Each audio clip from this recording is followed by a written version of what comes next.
Hello, everybody. Welcome to WD Carousel of Podcast. My name's Crystal. And I'm Ian. And I just threw him off.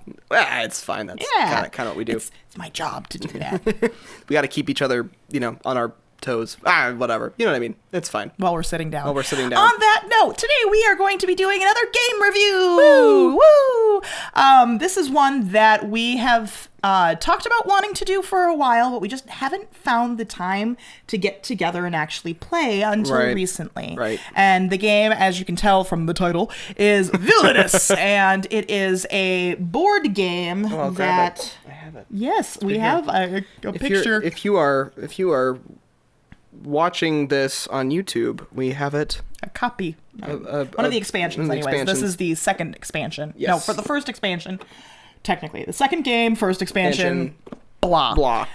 Either way. So it is a tabletop strategy game? Yeah, board game, individual boards. It's unique. Separate but together sort of thing. Yeah.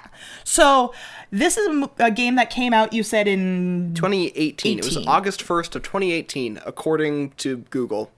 Yay, I Google. couldn't find any better sources than that. I could not find it I couldn't find a wiki page for it. The fandom page didn't have a date listed on there. Correct. Yep. When I started searching, it only gave me release dates for the most recent expansions, so super helpful.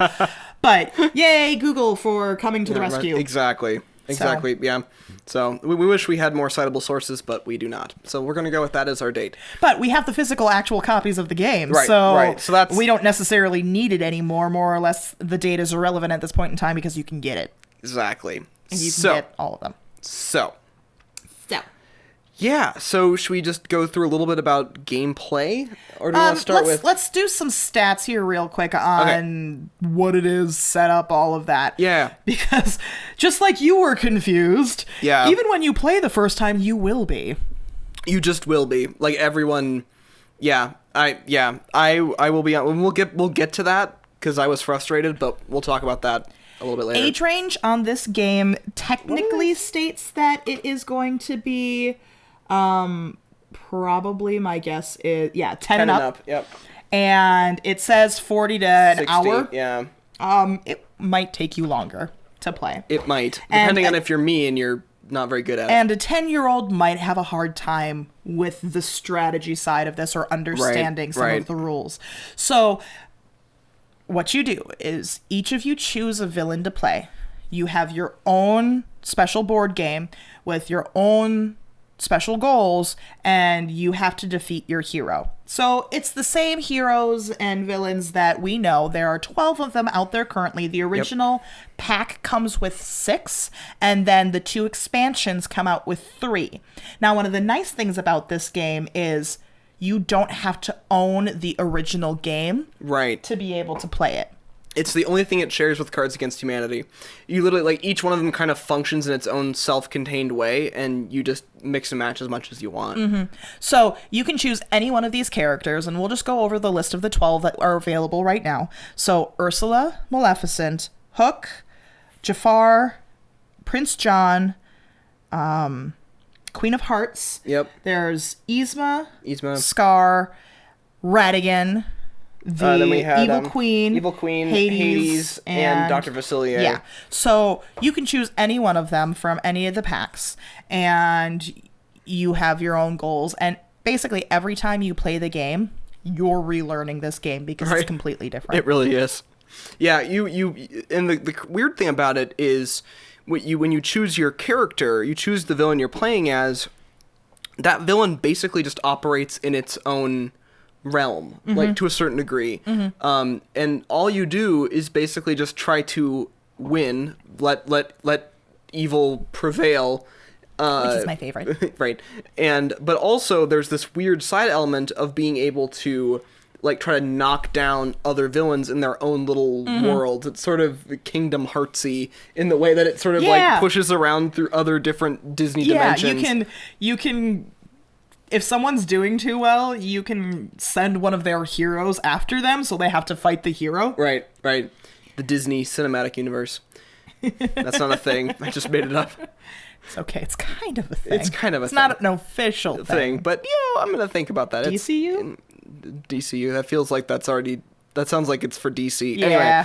Moving on. Yeah. So it's interesting that way, and it's kind of, that's the weirdest thing to kind of get started with, is you have the way that you act on your own world, and then other people have the way that they can act on your world. So it's interesting, and then every single villain has a slightly or very different objective from others. A lot of times they have a similar function. You have to get all of your whatever allies to a specific location. You have to make a potion that involves a lot of times it just involves collecting and moving it to a specific location. It's kind of what it seems like to me. But how you do that and the obstacles in your way of doing that are different, basically, for every single villain. Yeah. So when you're working with this game, I would recommend going to YouTube to check out some how to play videos prior to. Yeah. But even those will not fully help you. And because it is a complex game. They are claiming that they've got some gameplay videos on their website. I don't know if which you've checked I've that. watched. And yes. Are they still really confusing? Yes, because they are very thorough and in depth, and therefore Sure. very long, which means you forget your details. Right. But it can kind of help you remember when, again, you look at the how to set up in there. Right. And every time you play, you will relook at that regardless of how many times you play this. Well, and it's interesting because you start to pick up on the very basic, there's like basic core rules for the mechanics, but then every character you basically get, when you get your character... Oh yeah. Or hand it to me. Yes. When you get your character, you really get your own like handbook. Like each character has its own instruction card because it's that different for each character, which is really really quite interesting. And then you get like multiple card decks, and you get all sorts of really crazy stuff. So, for those of you watching on YouTube, this is the individual booklet that he was just talking about. Can you see it? The sun. It's right here. Let's do it like that. And then you want to open it up. Yeah. So in there, it explains your special skills, things that you have to do, your goals, things that'll help you along the way. And then this is the board game that goes along. So we're showing the Evil Queen right now. I love that I'm just blocking you. Yeah. Instead of putting this in the middle, I'm just gonna like block your face. Yeah, that's fine. You're Mike Wazowski. I made it onto a magazine. I'm on the cover of a magazine. But there are different realms. There's 4 different, as I smack you in the face, just barely 4 different areas that each villain has to work through. And you can hop from any one to any one. You don't have to go corresponding. But on each of those, there are different opportunities for you to be able to play and collect things, attack, and basically just play the game. Right. So you look at everything, then you get confused, and you look at your handbook and then get confused. Right. And then we also have 2 decks per character. One that is the villain side, which is normally the darker one, and the art on this is just amazing. Yeah, that was something I was going to mention beautiful. at some point, because it is amazing and then you have the corresponding hero side, which you can't see in this light at all, but it has the same art as this one, just in the reverse.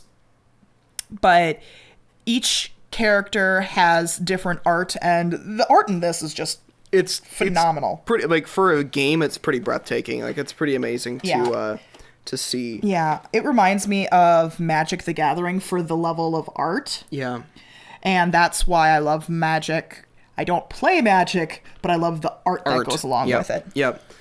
Yeah, it also reminds me of, and I don't know who makes it, and I've only played it a couple of times, but there's a game called Mysterium, and it has a very similar art style, but maybe even more crazy than that. It's pretty cool. And then each character has a very unique play piece too. Yes. So again, this is the Evil Queen. Some of these are a little bit more obvious. Some of them are high concept. There was one that people didn't even know what character it was until we played Process of Elimination. I literally had no idea what that was. So like this is Hades. Right.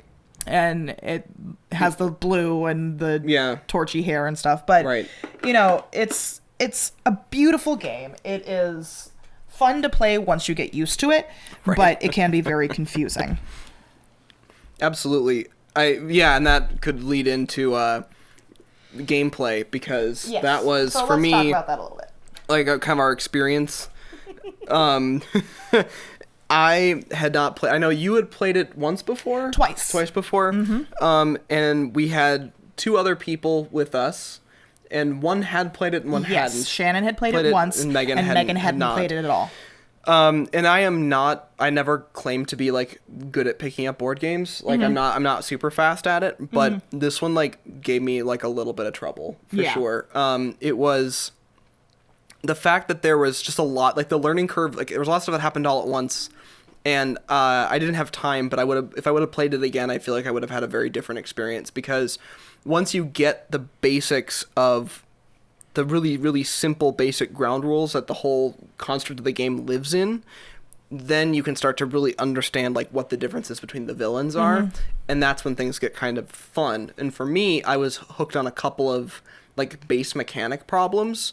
That I think yours was, you thought you could only do those actions in those spaces. Right. So you had a hero that you needed to defeat. Right. But when you would go to the square that, let's say, had the hero on it, it didn't have a defeat option for you as one of the options. I think, it was because I was under the impression I could only start...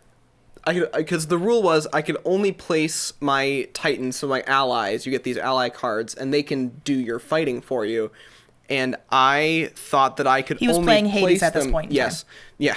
I thought that I could only place them in the place that I was. Oh, that's what it was. Yeah. And so I was under the impression that in each space, it's sort of crazy, but each space has different actions you can do while you're there during your turn. And I was like, well, I can't place them. I can only place them. How did I can't remember exactly how. Basically, I thought that because I couldn't use the functions in that other spot, I couldn't place my Titans where I was, thinking because I couldn't place them there because they were required to be started in the underworld. It was this whole thing.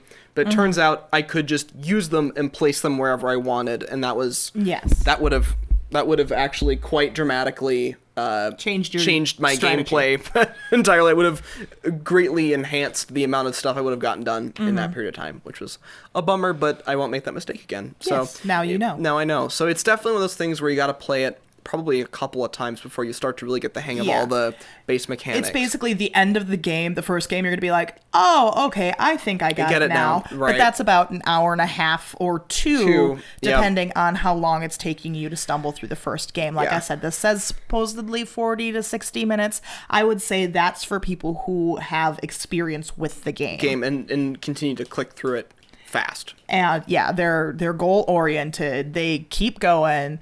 Regardless of whatever. So I was playing Scar because we played another game after you had left for the day because you had another engagement. Yeah. But I just started pounding through things.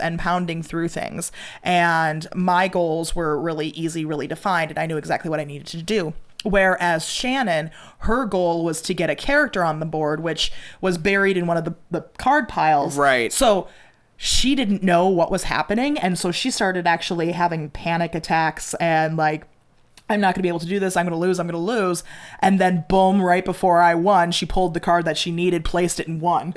Right. And stole from me. So it's not all necessarily going to be, I'm going to do this and this and this and get this many. Like Prince John is one where you need to gain a certain amount of money, a certain amount of power tokens. Right. And so that's an easy goal to get to, mentally thinking. But, then you have the other players thwarting you. Right. Versus, like, when I was playing the Evil Queen, I had to, make these potions to do this, to this, to that. You were on the grind the whole time, just like, all right, I'm gonna move this over here. It's like, we don't know what Crystal's doing over there, but she's very busy. Like, it was just a lot going on, making a potion over there on that corner of the table. And for me, it was basically I had to get a certain number of allies to a single location. So it's weird how they all don't match up, and some of them seem like they would be easier than others. However, each player board, since you're playing on your own board, you're not playing on like a generic everyone's board, your things that you can do in specific places are different than they would be in other places, and you're not going to be able to see this, but we're going to go for it anyway. For me, this was my actual game board from that day, and you've got these little kind of dark, yeah, that might work. These little icons, little clickable buttons. They're basically, but they're not clickable. I tried. It's on cardboard. It doesn't matter. It's a picture. Not that attitude. Moving on. They all have their different functions that they can do. There's even like a little cheat sheet in the middle of the table you can place so you can see. But basically what you have these different functions you can do in each location, and when it comes to your turn, you have to move somewhere, and once you land there, you can do any number of these things once, and you can do any or none of them once, and then your turn is over. It's sort of weird. So like a turn could take a while, but I'm trying to think of what the initial problem was here, why we brought these out.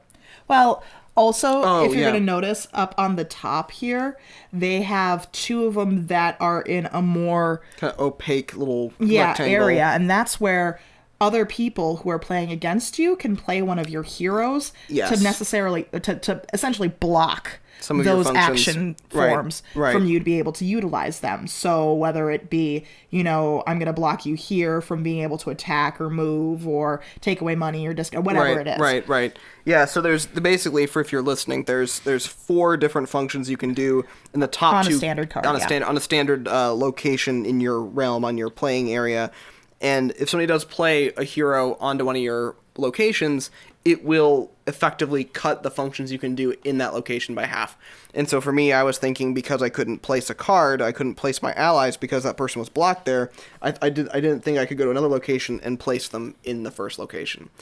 It's those little goofy things that'll start to get you, but it's a game that, and then of course the other thing too is those functions on each location are different for each player. So that is how, like, if you need a certain amount of wealth for your villain to get to the point, their power tokens to get to win the game, it might, their board actually makes it harder for them to do so. Yeah. Whereas a person who needs to pull a specific card out of their deck probably has more places on their board where they can pull, or less, or however they want to play it. So it's kind of tailored for each goal, for each person. And I know this sounds really complex, but that's because it is. But it is a fun game. It is. Unlike the last game that we discussed where it was complex and it felt pointless. Right. This one actually has end goals. You can see it in sight. Right. And it's kind of fun to, like, if you're fighting or if you're going against Captain Hook, be able to throw Peter Pan at him, or Wendy, or any of the Lost Boys, or even TikTok. And it's a lot of fun with then it does have that social element too, which is really, really a lot of fun. You get 3 or 4 people, and it really turns into quite a nice experience. You can play this with a minimum of 2 people, but I feel like it would be more enjoyable if you had more, just because then when it comes to attacking other people, you're not just going to be attacking the same person over and over again. Absolutely. It's like, oh, okay, well, who's doing really well right now that I can knock down a couple pegs? Right. It definitely adds that element of everyone can kind of be after each other a little bit, and it adds a lot of fun and interest to the whole thing, and it adds additional adversity to your own gameplay. It is certainly different, though. I've never played a game where you are kind of fighting your own battle, and as is everyone else, but then they can kind of like throw a wrench in your tire. It's really interesting. So I quite liked it. Yeah, I mean, I like it enough that I have every single expansion in the original. So fair enough. It is a good game. It's not something that's going to be a quick one. So be prepared for, the long haul game, but it's enjoyable. Yeah. It's strategy, and you have to actually think this one through, unlike the Haunted Mansion Life game that we reviewed, where that one was just it's life. You just it was go. a brainless game. Right. This Fun, one, though. you actually have to have some sort of thought into it. Right. And we also played it where you didn't get to see what the goal was when you chose your character. We just chose characters as well. We went off of, I'm feeling like this today, or I haven't seen this one played yet, let's look at this. Right. And that's how we made our decisions for our characters. If I were to have played it where I already had seen the character played or had played the character previously, that probably would have given me an edge over the other players. And that's why we decided to make that rule, saying if you have played, play a different character. That way everybody's on neutral again.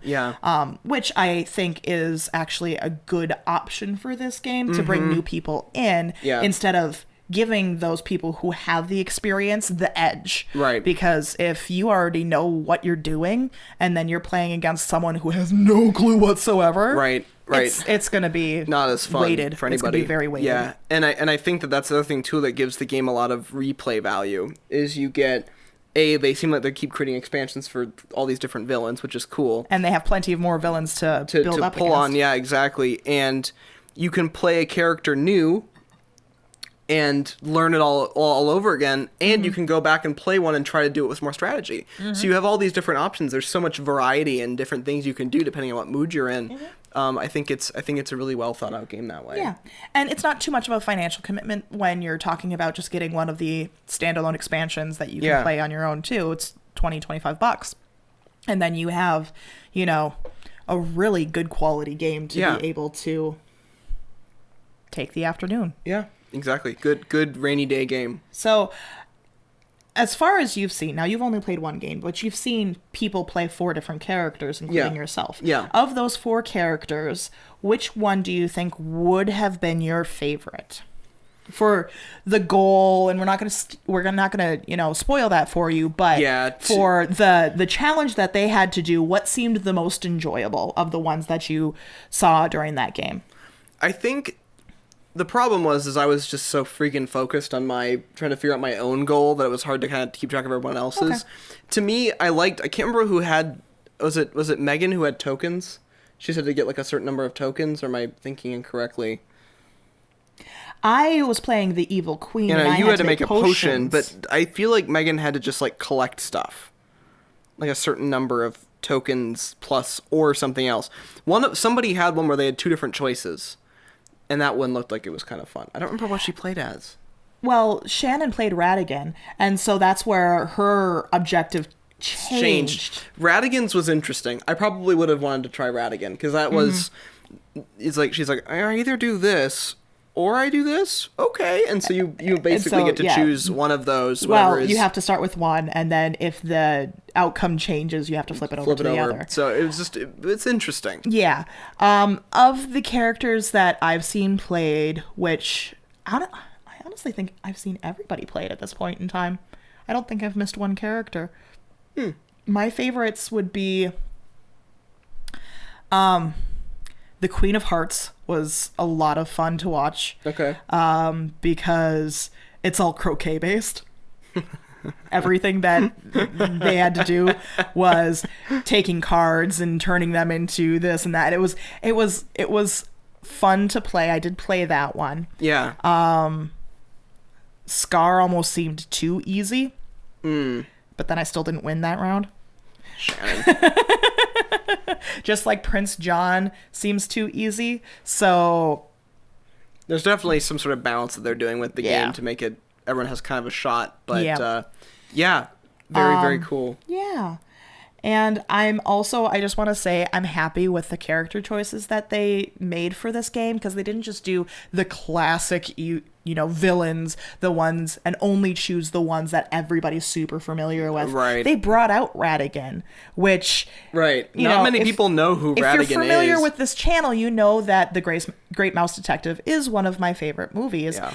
And they also brought out Prince John, which is, again, not a villain that a lot of people are familiar with. But if you know Robin Hood, which we also talked about on this channel, conveniently, Right. you'd be familiar with him too. But there are even more villains out there. Like, we don't have a Cruella yet. No. Right. And she'd be a great one. And that's a big villain. So they're doing a good balance of the, well-known villains versus the underdog villains or underappreciated villains. Dr. Facilier, a lot of people don't know who he is. Or what was the other one that I was just thinking? Yzma.